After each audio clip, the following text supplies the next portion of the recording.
Vocês lembram desse reality show, The Biggest Loser? Esse reality show americano, né, bastante antigo, ele reunia pessoas com obesidade grave, né, que tinha uma obesidade muito importante, e elas passavam por várias provas e no final vencia quem conseguia perder mais peso.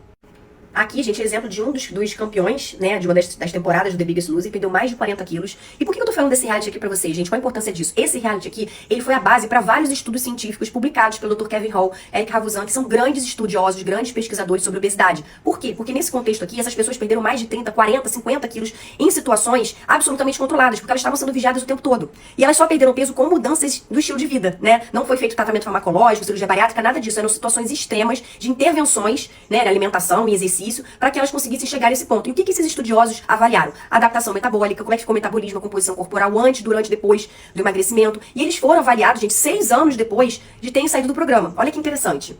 Esse aqui é um dos estudos que foram publicados 6 anos depois desses participantes terem perdido muito peso. E aí, o que eu quero mostrar pra vocês? Não vou ficar falando de estudo, que eu sei que vocês não vão ter paciência de ouvir. Mas eu quero que vocês entendam o seguinte, eu resumindo esse estudo aqui, o que ele mostrou, assim como vários outros, que a adaptação metabólica do emagrecimento, ela acontece e ela persiste mesmo anos após o emagrecimento. E o que é essa adaptação metabólica do emagrecimento? Gente, quando a gente emagrece, o nosso metabolismo diminui, tá? E a nossa fome aumenta. Por quê? Porque os nossos hormônios orexígenos, como por exemplo a grelina, ela sobe, ela aumenta, porque o nosso corpo tenta, assim, de forma muito intensa, recuperar o peso perdido. Porque pro nosso hipotálamo, que é o centro regulador do nosso peso, perder peso não é uma coisa legal. Ele não entende que a gente está emagrecendo porque a gente quer. Ele entende que a gente está numa situação de perda de reserva. Então ele aciona vários mecanismos fisiológicos para tentar a todo custo recuperar esse peso perdido. Então veja, mesmo 6 anos depois de ter emagrecido, ainda assim essa adaptação metabólica persiste. Por isso que é muito fácil reganhar o peso perdido, entende? Então quando você está fazendo um tratamento para perder peso e você para a medicação e engorda de novo, meu amigo, não é por causa do remédio, é por causa disso aqui. Essa adaptação metabólica que acontece, entendeu? Isso é fisiológico, isso é explicado por vários estudos, isso favorece você a reganhar o seu peso perdido.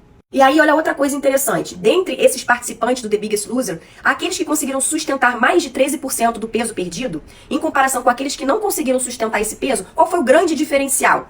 Ó, a atividade física intensa. Então veja, para a manutenção do peso perdido, o grande diferencial é o nível de atividade física. É por isso que a gente recomenda, faça atividade física. As recomendações de diretrizes hoje em dia, sabe quais são? 300 minutos por semana, para manutenção do peso perdido. Então veja, gente, quando a gente fala, olha, você tem que ir para academia, você tem que fazer exercício, isso não é simplesmente um conselho. Isso é uma recomendação médica baseada em estudos, que vão ajudar você a sustentar o seu peso perdido. Então existem algumas coisas, gente, que são fundamentais e que são comprovadas cientificamente, que vão ajudar você a manter o seu peso perdido com pelo menos o máximo possível. Sabe? Duas coisas pelo menos eu quero que você saiba. Primeiro, vigilância do peso. Essa mania de não quero me pesar é uma ilusão, tá? Porque você vai estar ganhando peso e não vai perceber. Porque você não ganha 1 quilo em um dia. Você ganha 200 gramas num dia, 300 gramas na outra, e assim você vai engordando devagarinho sem perceber. Se você não percebe que tá engordando, um dia você se depara com 8 quilos a mais e não sabe de onde veio aquele peso todo. Então, primeira recomendação oficial, né? Recomendação que eu digo de diretrizes médicas, vigilância diária do peso. Tem que se pesar, gente. Isso é importante pra você. Porque quando você detecta que seu peso tá subindo progressivamente,